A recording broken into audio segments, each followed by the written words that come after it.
So welcome everyone. It's good to have you here, and I hope you learned a lot about Mission Community. If you haven't been here before, I see some familiar faces, and welcome again. And some of you may have been to my class on discipline, a fun topic, but I hope you got a lot out of that and you've been implementing some of those things. Today, Chuck asked me to talk to you about sales. And first I want to say there's a lot that, this topic, right, we could talk about this for 6 months probably, and there's sales trainings out there that do take 6 months. What I'm going to cover today is trying to give you a reminder for some of you. Some of you are fully engulfed in the conversation of sales, and I just want to refresh you on maybe some new things, give you some new perspectives. You might just take 1 or 2 gems away, and some of you, this may be a completely new conversation. I've never done sales. I'm starting my business for the first time. I'm in a new role.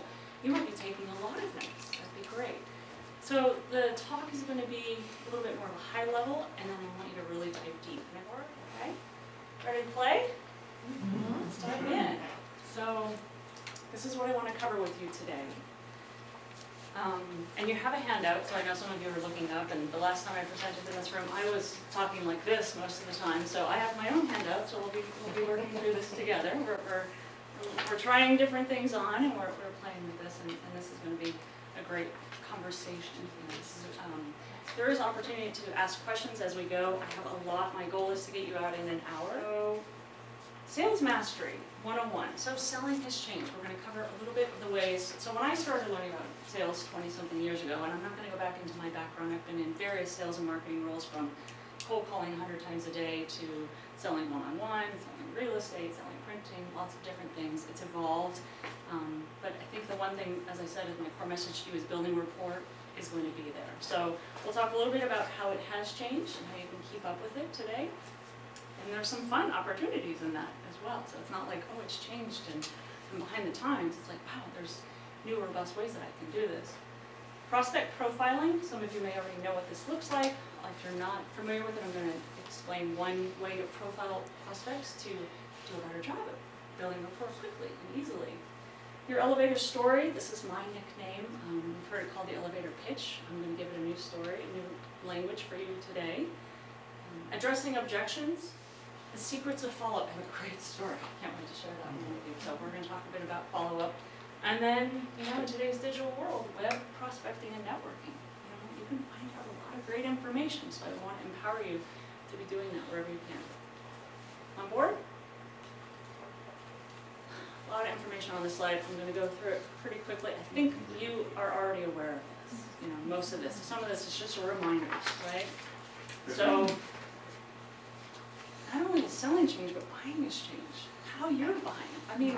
I hardly drive in my car and go buy stuff anymore. I buy it on Amazon. I'm a Prime member. Boom, boom, boom. I just have stuff delivered all the time. And, I go, are there opportunities that I can buy for my local community, or is it just as easy sometimes to buy on the web?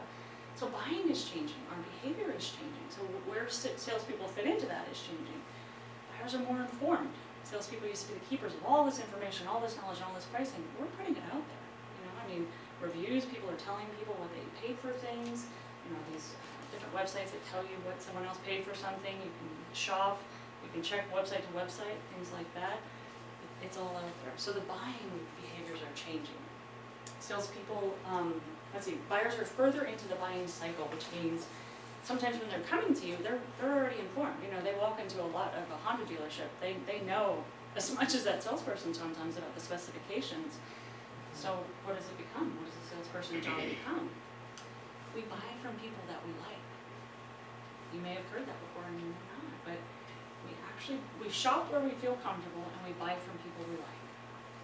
So getting people to like you, and it starts with liking yourself, I would say. And then it's also liking people and being generally interested in people, and asking questions, right? So that building rapport is not just, hey, let me tell you about myself, but let me get to know you as well, and we'll talk through this as we go. You notice many transactional product salespeople are gone. Travel agents, tickets, commodities, things like that. Disappearing, industries. Sales travel and territories. The budgets for sales travel and big conventions and things like that, and people having the Western United States, it's like, you don't go-to meeting these days, right? Or let's do a conference call, or let me share my screen with you.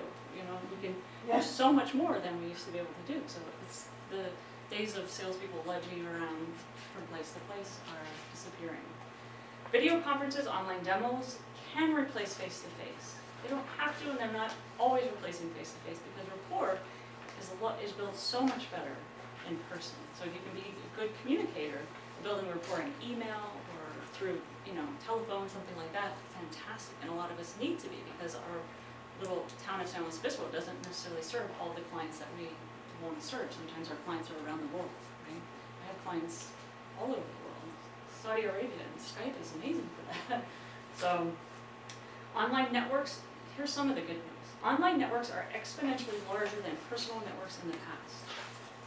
People connected on LinkedIn and Facebook, they're almost broadcasting who they know for you.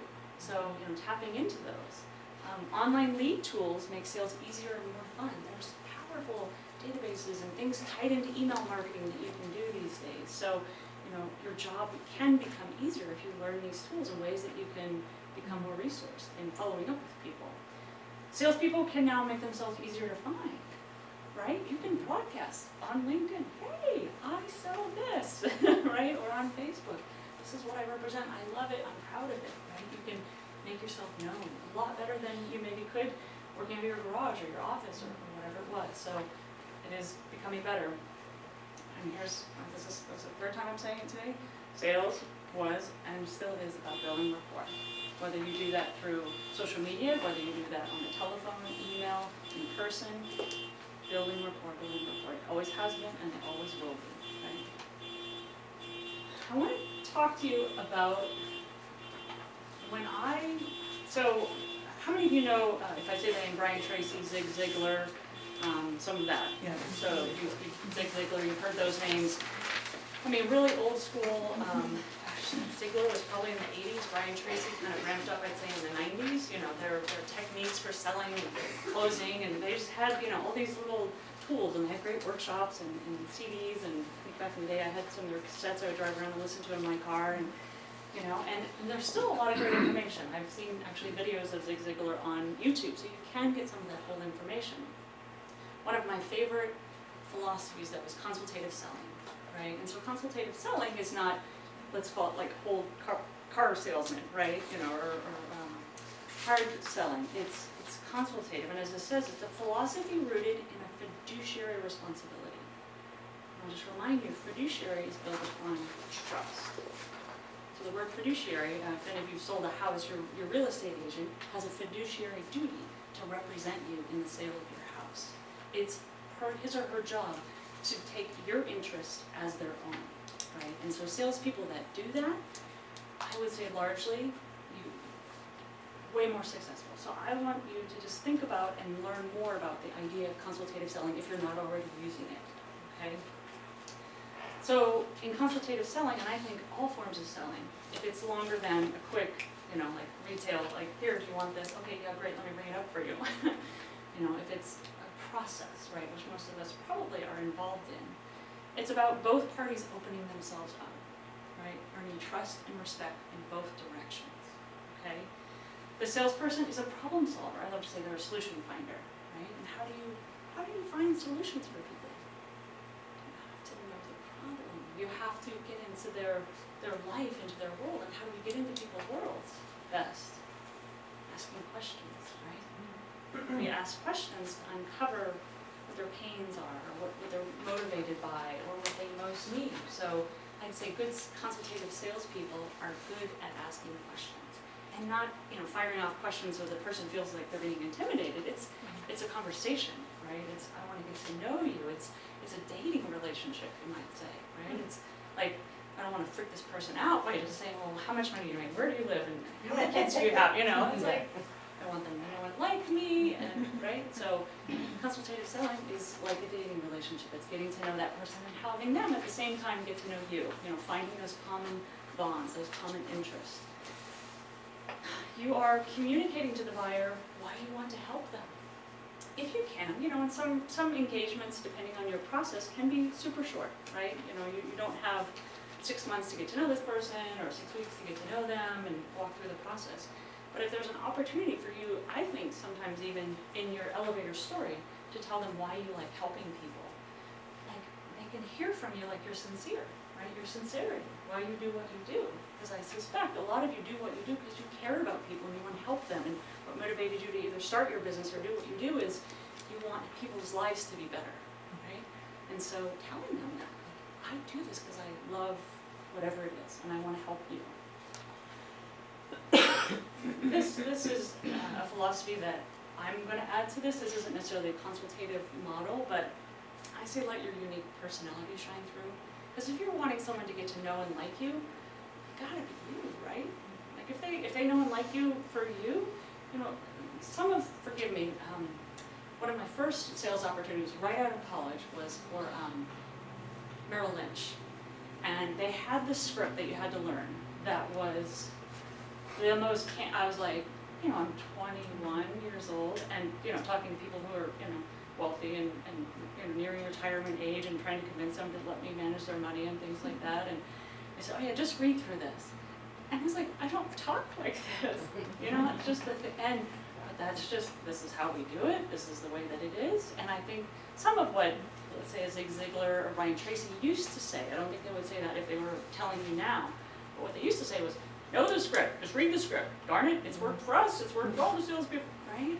Well, be authentic you. So I would say, you know, and you're going to see in a slide later, make it authentic, make it you, and then practice it. Because even if you find a great script online, or you come up with a great phone script, I have a couple of phone scripts that I use when I'm doing my work, but I still massage them. You know, it's my personality needs to shine through. I want my message to come through, but then I'm still massaging it. So I would say let your personality shine through. Because they gotta like you, right? Focus on forming a bond rather than lobbing pitches. I've got this great thing for you. I've got this, even in email, you know, like how can you have it be a two-way street with the people that you're emailing? If you're doing email marketing, maybe send out an email asking questions. Let's say you work for Farm Supply or something, right? And your clients are farmers in, you know, big farms out here, and maybe they're vineyard owners, or they have ranches, or what have you. If you walked out there in a three-piece suit, you drive up in a Lexus in a three-piece suit, you're, you know, hobbling along their crookedy roads, right? And, you know, and they're just, you know, nice to meet you, and there's dust flies on you. You know, they don't feel gotten right away, right? So, you know, one of the things I was reading in one of the links you'll get is about mirroring in appearance is dressing just slightly better than the person you're anticipating meeting, but not so far that there's that gap. Three-piece suit and a rancher, like, no, you know. I mean, John Deere does not have its top salespeople out in, you know, they're out in trucks and Levi's and things like that, right? Like that makes sense to you inherently, and the same is true in your business, right? So, are you relating from an appearance standpoint with your clients, right? Are you too far apart they don't understand you, or are you too casual? You know, do you need to step it up a little bit? In the profiling, we'll look at it in a minute, learn to recognize the traits in your buyers to help you speak to their needs and wants, right? So I'll just say that now, and I'll show you that in a minute. I just want to throw in a couple that are out there on the web that you can find, and there's probably 10 that I don't even know about that exist. So DISC was one that I learned when I was in the real estate industry. I'd say it's still relevant. It's the one I can teach the best because I know it the best. Myers-Briggs, I can't even remember an acronym, but I know it's similar. I've been in companies that have work traits, which is very good for employees, you know, employees relating to each other, and there's businesses here in SLO that teach that. Wealth Dynamics is a great one for entrepreneurs. I've done those over the years. I heard this one, Color Code. I've never heard of that before, but there's something called Color Code, and there's more. We're going to do a little bit, I just want to introduce you, if you haven't seen this already, the idea of DISC. So what these profiles do is they basically, most often I would say they divide it up into, and this is on your slides, they divide it into sort of 4 quadrants or 4 ways of describing people. So we'll start with D, dominant, direct, decisive, they're doers, they're domineering, they're you know, like the positive and the negative, if you will. Influential in the work traits, the I is usually an E, so an extrovert. So influential, often think about the extrovert, that happy, jovial person. They're inspirational, they're interactive, they're usually laughing, telling jokes. They're impulsive and they're irritating, in the worst case, right? In the lower quadrant here, we have the C. They're compliant, they're cautious, they're careful, they're conscientious, calculating, condescending also. They're data-driven, right? These are the people that pick up the car and before they buy the car, they read the owner's manual, right? Or like before they have their oil change, they read the owner's manual. They're opening up their new television, they read through every piece of hardware and piece of paper that comes with it. Most of us are like, just put it up. Or the D in me is like, just pop it in. The steady, stable, supportive, sincere, slow, sensitive. So I'm putting this up here, I just wanted to, maybe we'll take one of these. There's, I gave you a link to more information on DISC if that's something that you're interested in. Like I said, there's a lot out there, so if that one doesn't resonate for you on how to identify. But let me tell you how I used to use this when I sold real estate. You can start to notice this in people's dress if you're invited into their office. I knew I was with an S if there was lots of pictures of the family around their house or around their office. Because they care about people. You know, these people, they care more about themselves and getting stuff done. So, like, yeah, they have family and all that, but they're like really focused on work. They dress in black a lot because it's like, I don't want to think about it. Like, just clothes, who cares? I got stuff to do, right? But S's, family people. You know, they drive safe cars, Volvos or Hondas or what have you, and they're all about like, what's the neighborhood going to be like? So. And you can begin to see that in people's dress, Do they have their hair a certain way? Do they wear certain colors? There's a lot of information if you want to dive deeper into this. If you have a lot of one-on-one selling that you're doing, not maybe email or phone, you might want to dig into this and start to be able to identify those people so that when you have that selling opportunity, 2 minutes to introduce yourself, you're like, oh, here she is.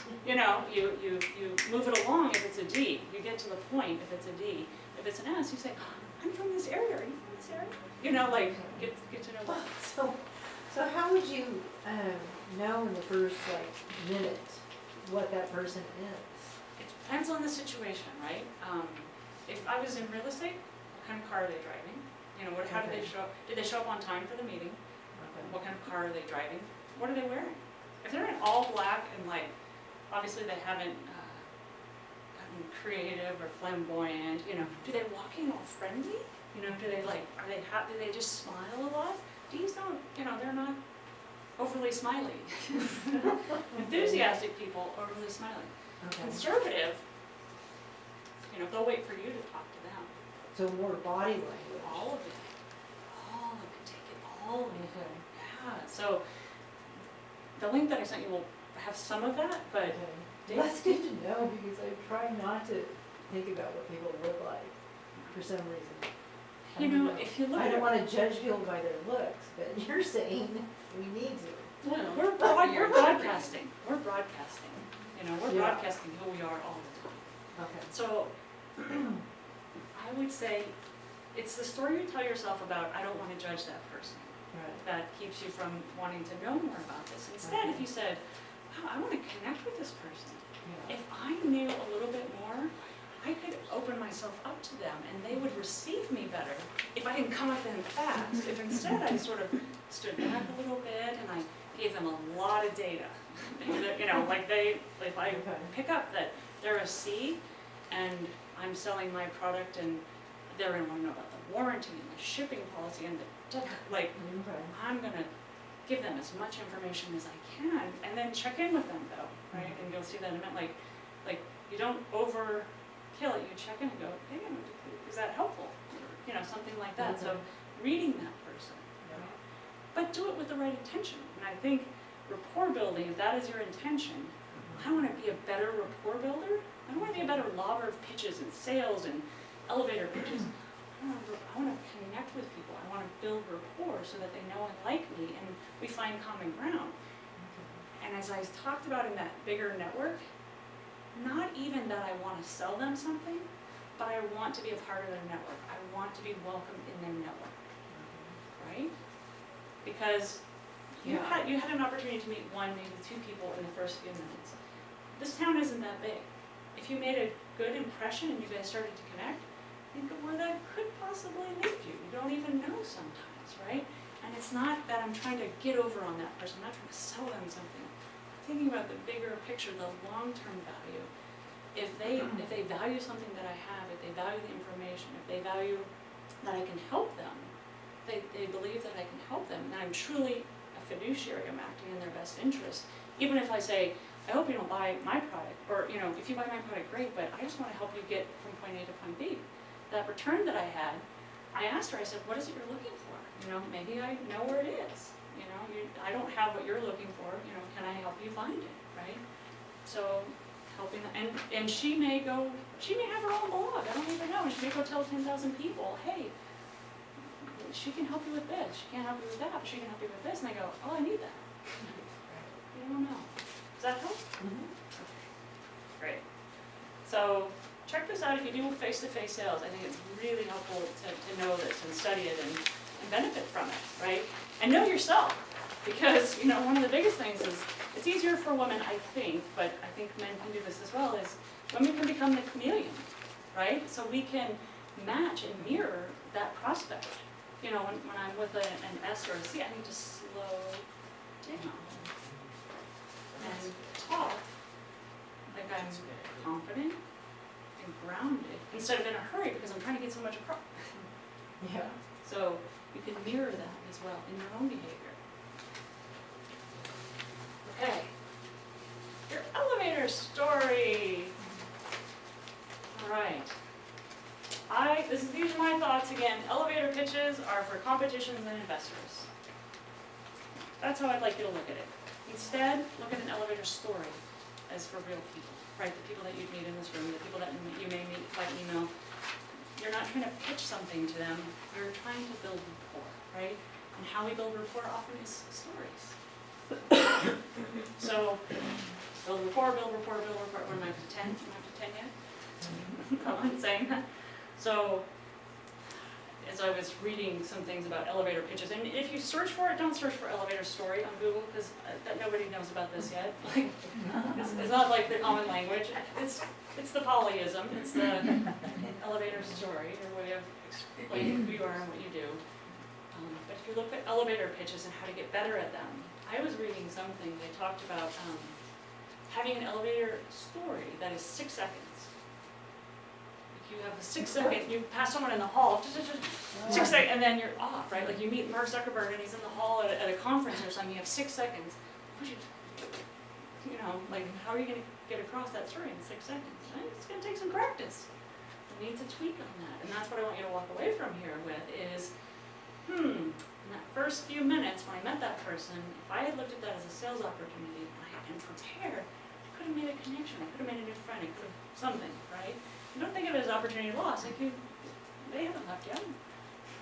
So how can you continue to build rapport? But your elevator story, so I say you have a short, shorter, and super short. Right? Because people's time span or their attention span, giving someone a minute of your time or 2 minutes of your time these days, depending on your business, you may need to cut it down a lot. So be prepared. Okay, and I'm not going to give you much more finite direction than go, okay, I need to practice this because I don't have a 6 second. I don't know that my 30 second at the beginning of this was all that good either. So I'm going to work at it. So I would say try to say something interesting so that you capture their attention. So something that, I love this one that someone probably wasn't even calling it their elevator story, but when they said it to me, I was like, wow, that's really good. They just said, do you mind if I tell you a story? And they told me a little bit about a sale that they had just done or how they had helped someone recently. So something for me might be like, as a consultant and a coach, I might say, well, yeah, I do life coaching. And, for example, I just had this great opportunity and I tell them what just happened. And, this is where you have to tweak it for who you're talking to. You might have, let me step back. I say you might have just had something happen. Maybe use the same story all the time. And it didn't just happen, it happened 5 years ago, but it's a really great story of how you do what you do. You go, can I just tell you a story about how I I do this? It's like this. I had this client and she had this problem and I helped her with this. And in that story, we're relating. And maybe they're seeing themselves in that particular person's shoes. And they go, because when that person did it to me, I went, I need that. Come here. Right? Because I saw myself in that story and said, if you can do that for them, I need that for myself. And we were off and running. So think about how you can share a little, something of interest in your story, and it could be totally tied to the sale, or it could just be something that just shows either your compassion or how you help people, or the beauty of your product, or the problem it solves. And I also put, tell your story. It can include your why. Like why you do it.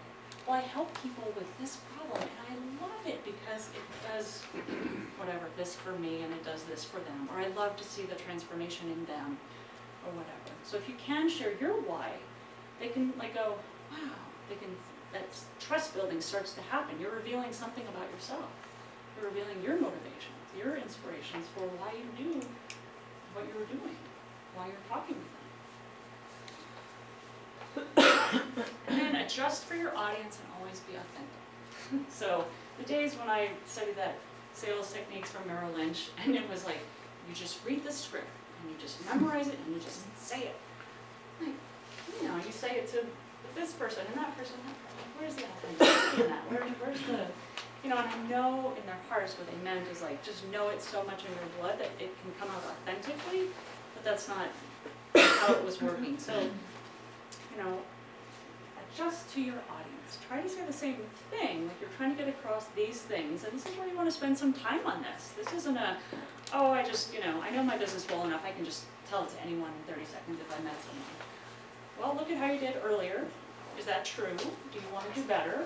Okay, then what do we do if we want to improve? We spend some time on it, put some effort to it. Say, I want to find some opportunities to practice this. Maybe with some existing clients, maybe with some friends, like, hey, you know, can I practice? And maybe you have a colleague that you can say, hey, can we practice telling our story to each other, a little role playing, right? And I would say part of how to adjust your story, if you can ever have the first opportunity to ask a question, well, tell me about yourself. Well, what do you do? Learn something in their share that can help you fine-tune your share back. So if you have that opportunity to ask them first, ask them, and then maybe just find out a couple more things that just, oh, that's fascinating, I do that too, or, you know, here's how that relates, blah, blah, blah, blah, blah, and you're off and running. All right? And again, prepare, practice, and practice some more. So we get better with more practice. And you know, it's okay to fumble, and maybe earlier it didn't quite come out as smoothly as you wanted. Well, how do we do better at that? You know, we don't necessarily drive a car without bumping into a couple things the first time, or we don't dance smoothly the tango the first time we get on the floor. We practice. So I encourage you to practice. I'll go into addressing objections. Wait, I have a question. Please. What do you mean by pitches or competition with investors? Oh, thank you. So the term elevator pitch, I don't know how long it's been around. I feel like it's been around maybe 20 years. So there are competitions out there where small business people can get up and try and raise money, or startup competitions for raising money, getting investors, that sort of thing. So at that competition, you have a small window to present your business. Like you're in front of a room and you can kind of pitch them on liking your idea. Now I would say you can also tell them a story that could get them to like your idea. And investors is if you're trying to raise funding for your business. So you're pitching them, and those have a kind of a finite way that they go as well. Does that answer your question? I think so, yeah. And you said it was for real people. What do you get about that? That's it. I mean the rest of the people. so if it's not at a competition and it's not an investor, it's just everybody else. I see. How are you going to relay your story? How are you going to relay about your business? Because you're not trying to win them over, as I said. So an investor, you know, it is, let's say, a long-term relationship, but you have a certain window of opportunity, a small window to get them to buy or not buy, or invest or not invest, or at least continue to the next step. So they still call them pitches, investor pitches. So, okay? Thank you for the question. Addressing objections. So objections in sales world is, and this is some something that, this is an old Zig Ziglar. So when a buyer gives you an objection, she is giving you an opportunity to close. Great way of looking at it. It's like, oh, is that the information that you needed to know in order for me to close you, you know? Like, you're telling me, you know, what is keeping you from buying, what's holding you up, right? So if you look at objections instead of like a stop sign, but instead like, oh, this is an opportunity, she's opened the door, he's opened the door for me to answer something that's troubling them, or Zig Ziglars of the world would say, oh, just, you know, tell them all the objections up front, you know, so you can lay them out there, and then it's like, don't you want to buy it? You know, it's like, well, I would balance that with a DISC kind of perspective, because the D doesn't want to hear it all. Like, they don't want to know all the problems, they're ready to make a decision. The S, the C, they want to know all, so they may want you to, you know, talk about those objections. And when I say objections, don't say, well, some of the reasons people don't buy from us, like, that's not what I'm saying. Shoot yourself in the foot. Right? No, you say, gosh, you know, you find a way of telling a story maybe that helps them see that, well, that, I was thinking about that, like, I was thinking of putting this off, or I was thinking I didn't have enough money. Oh, you have payment plans. Like, you know, like, you've answered the objection without even saying that it's an objection. Or without even saying it's an objection. You just overcame that. Like, oh, you know, we have 6 months financing, and there's easy return policy, and, we take every form of payment there is to the world, so you can easily pay us, you know, right? Okay. Question, or are you? Keep going. Okay, We'll have all right, maybe questions, there's something yeah. coming, all right. This topic alone, you know, we could talk for a couple of days about, you know, techniques for addressing objections. So what I say is study the techniques to turn around objections and find what feels good for you. Because how you address those objections, again, needs to be authentic. It needs to be targeted to who your audience and what their objection might be. So think about this through your business, right? Not just, so look at maybe some of the overcoming objection techniques. I think Brian Tracy and Zig Ziglar have 20 or 50 each. You know, how to turn that really easy close, you know, those sorts of things. I go, oh, I would never do that, right? It just doesn't feel like you. But find a couple that like resonate for you and try them. You know, if you've come up with objections in the past and you go, oh, you don't want it, okay. And you just walk away. Instead, like, maybe it's you ask a question. Maybe it's you offer a solution right away. You say, well, why don't you think about it and I'll send you some information, whatever. You know, find a technique that works for you. Keep the conversation going. Okay? Do you have a link with techniques coming? I think so. I think there was one. Yeah. Okay. And if not, yeah. So I'll say those two names again. Brian Tracy and Zig Ziglar are some of the long-standing gurus of, and then I think the guy that came up in the 2000s, his name was Chet Holmes. Chet Holmes was one, but I think the techniques and the classics of Brian Tracy. Brian Tracy is, I think he's still putting out work today. I come across his videos on YouTube and he's still kicking. So there's a lot of good information out there from those guys. So, okay, thank you. Okay, a couple minutes here. All right, I'm going to do this quickly. So 130,000 story, and this actually comes from Jen Bedley, who you know. So I was working in this company, and the clients that we served were plastic surgeons, okay? And I was an account executive, a fellow account executive of mine, had taken on a client who was new to her, and found out that as they were, so you can imagine that somebody has a website, and then somebody goes on their website, sends in an inquiry and says, hey, I want to maybe have plastic surgery, right? And then somebody needs to follow up and email them back or call them and say, oh, would you like to come in? Do you have any questions we could answer? Come in and meet with the doctor, that sort of process, right? And then eventually they lead to a sale or a surgery. So she found that there was a database of people who had not been followed up on, because someone wasn't doing their job at this particular client of theirs. They sent one email to all the people who had not been followed up on, and they made $130,000 in sales. Those people hadn't been touched, I think, in 4 to 6 months. 4 to 6 months later, they sent an email and said, hey, are you still interested in surgery? I know we've been out of touch, or we didn't do our job and follow up. Would you like surgery now? And $130,000 worth of them raised their hand. Now that's plastic surgery, I know you're like, oh, that never happened. Well, maybe, you might have some cold leads. Maybe if you just sort of warm up those old leads, what kind of follow-up, if you did it better, or if you did it more consistently, or if you just even followed up the ones that you just sent one email to, what if there might be gold in them there, contacts. And how many times should you follow up? It's a magic number. Nobody's gonna raise their hand because I said, it's a magic number. Three. I don't know. Yeah. Is that right? Well, it depends. Okay. It depends if the person says, don't you ever call me. Okay, I don't know. Yeah, I'll take that one off my list for sure. So read that, read for, are they really saying no, or are they saying, yeah, no, Not right now. not right now, yeah.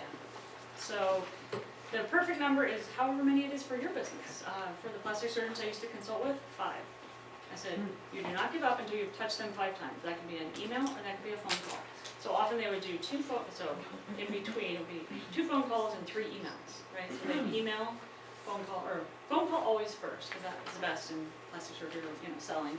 And then email, phone call, so. And then we, if they had a form on their website, when the person sent in an inquiry and they checked the box, is it okay for us to market to you? Then they would go into that email list, and so they would get ongoing marketing. So test, like until you get someone going, don't ever contact me again. Try it.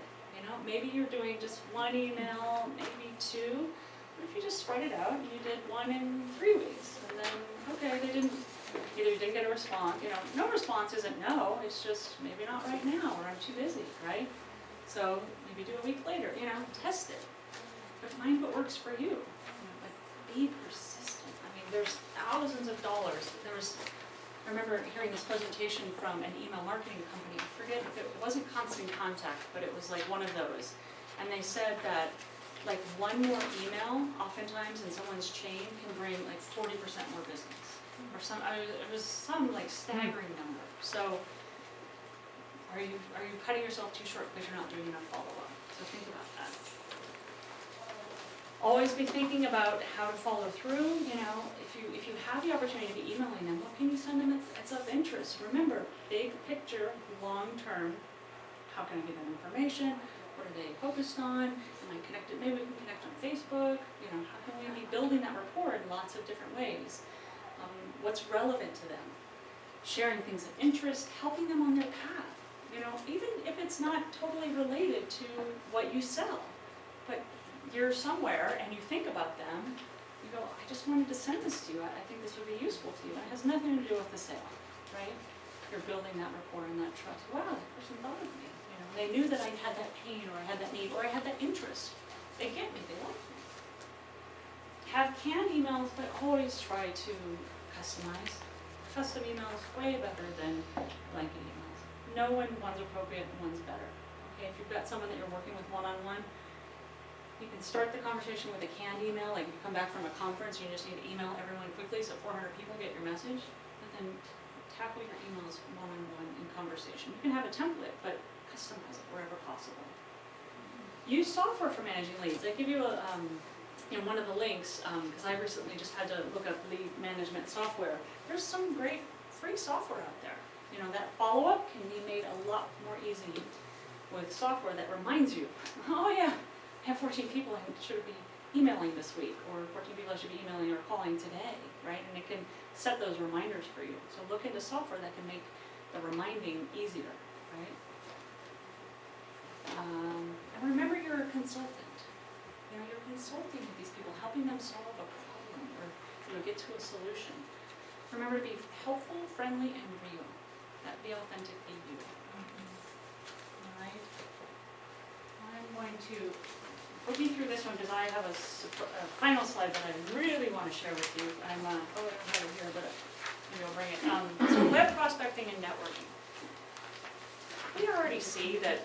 You can already see if you've spent any time on LinkedIn or Facebook or Twitter, any of these, that I can see who that person's connected to, and I know who they know, and things like that. And you can do a lot with the web these days. So use your social media channels to A, find leads, and become informed. I use it all the time. So I'll say I'm going after a particular company, and then I'll go to LinkedIn and I'll say, this company marketing director, or this, that particular company marketing manager, whatever it is I'm looking for.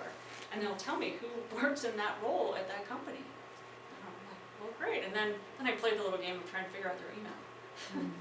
Is it first name dot last name? Is it first initial last name?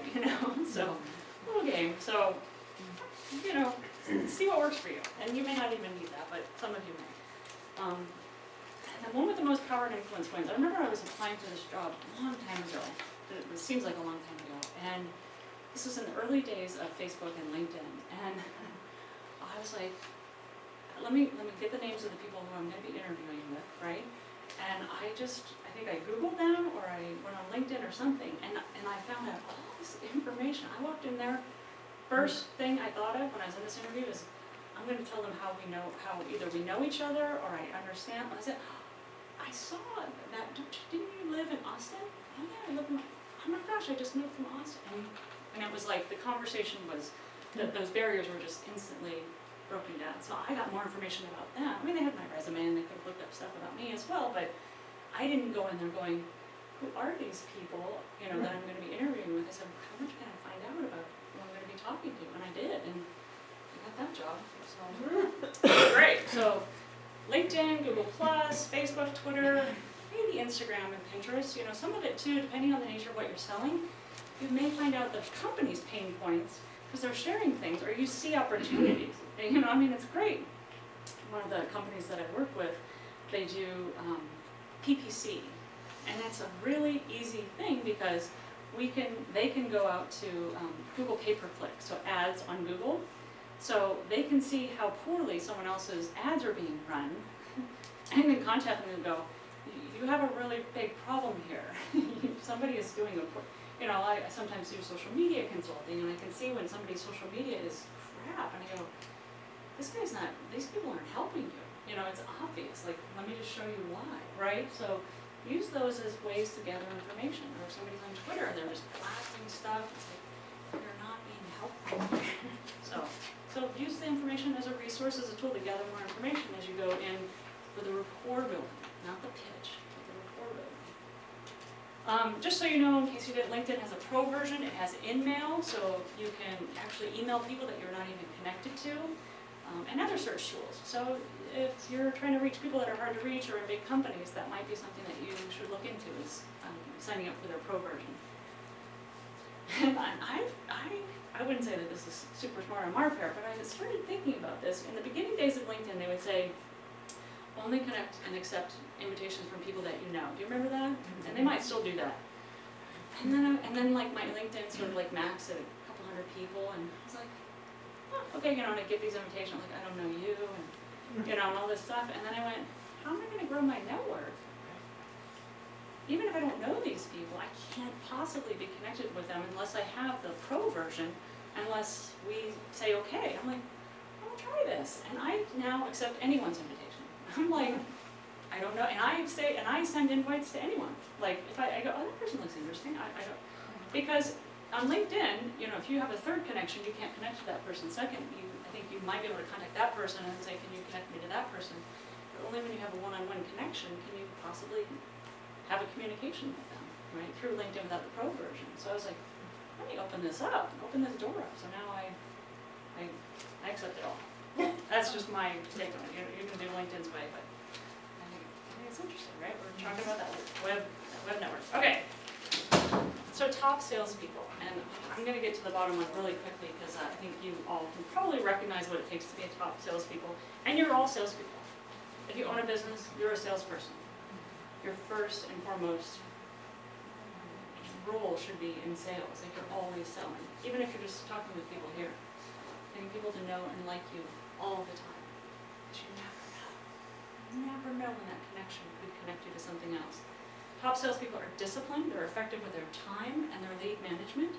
Find tools that help you with that, right? Spend time on managing leads, on prospecting, on follow-up. Are you building that time into your schedule? They're self-motivated. They're motivated because they enjoy it. they don't look at it as pitching and selling and winning people over. It's like, I get to connect with new people, right? Maybe they're in that E category. The most fun salesperson out there is probably an I or an E who just enjoys people and wants to be liked, if you will. So enjoy what they do, and they love helping people.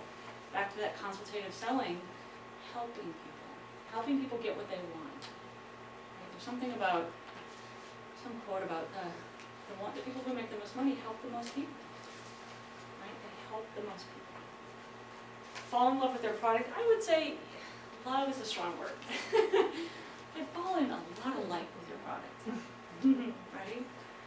They're happy. Okay, so this is a point I want to really drive home at the end, because this applies not just in sales, but I think in life. So a lot of the coaching that I do one-on-one with people is helping them to thrive in their life and thrive in their business, you know, break outside of boxes and barriers and things. And I'm reading this great book right now that I've been texting everyone, I'm like taking pictures of the pages and I'm sending it to my friends, like, check this out, you know, because it's Harvard research. It's a Harvard professor who's just compiled a lot of research on happiness. You know, there's a lot of happiness philosophy, I think. I've seen TED Talks on things like that. And he does a really nice job of identifying 7 principles for bringing happiness into the workplace. You know, so he goes around the world and talks to really big companies. And his bottom line message, and what I want to share with you, is that happy leads to success. Success doesn't lead to happy. What's the name of the book? The Happiness Advantage. I have it. I'll show it to you. It's funny story. Sorry, happy. This was so cute. You know, like things come into your world. I'm at the Los Osos all-day garage sale, and this bright orange box is sitting on this table, and I'm just kind of like mulling around. I'm like, oh, because I love books and learning. And I was like, wow, this looks. I'm like, yeah, I've got so many books that I need to read still, and you know, because I love just like acquiring things where people will give me books that they say, oh, you should check this out. And so I think I said, you know, it was a book, a workbook, and a CD for, I was like, how about $5? So like, great. Wow. Never been touched, never been opened. I am lit up about this book. I'm like, this thing is amazing. The insights so aligned with just a lot of data and information that I've gathered over the years that I can't wait to teach more. And I was thinking if I was going to be in town longer, I would teach a class on this book, on the happiness. But so I would say, and you could probably find those out, but just a quick tip from the Happiness Advantage is before you do anything, feel good. Like if you have to make a cold call, like go watch a funny clip on YouTube, or think of a time when you've been happy in your life, or something that really, you know, think about your kids, or something you enjoy. So before you have to do something, put yourself in a state of being that is receptive to the other person feeling it, right? So you will be much more successful in your life, in your business, things that you're doing, coming from that state. So if anything, as you sell, put yourself in a good place before you do. All right, now here is my invitation to you. I never like to leave an opportunity when you've learned something, you've garnered something, you've got something, maybe there's something new that you heard for the first time. Decide and commit to something next week, or better today. I knew this was going to happen on Friday. Like, well, you might have everything planned, but what is something that you can commit to before you leave here and put it into action? It can be one thing. So I'm going to do one action or a step towards a sale. Maybe you go back and you look at how many times you followed up, or you send an additional follow-up to someone, or you look up DISC more and you really start to understand it. It could be one thing, right? Or it could be ongoing. If you were here for my talk on discipline, you know that part of what makes people successful is the discipline and the routines that they create. So it's creating new habits that enforce the direction or the path that you're on, if you will. So it could be an ongoing step. So I'm going to start A, or I'm going to stop B. I'm going to stop doing, you know, wasting time on Facebook, whatever. But I'd much rather see you start doing something. I'm going to start, you know, sending 5 emails instead of 4. I'm going to start following up on leads that are more than 6 months old. I'm going to pull up lists every 6 months and call those people back, even if they haven't heard from me in 6 months. Something, and then you're going to do that each month or each week, something ongoing. So think about it for you, something you've learned, something you've heard. And I want you to commit to that for yourself. All right? you ready, will you play with me? Will you try that? Yes. Okay. I'm just checking to see if you're there. All right, so we're way beyond time. I appreciate everyone's attention and the questions. I'll be around for a while if you want to practice your pitches, your stories. If you want to practice your stories, then there's some really nice people in this room you could get to know. And please practice your story at home. Work on it. Invest time in yourself so that when you meet someone, you have that opportunity. It just rolls off like butter. Okay? Thanks, everyone. Thank you. Thank you.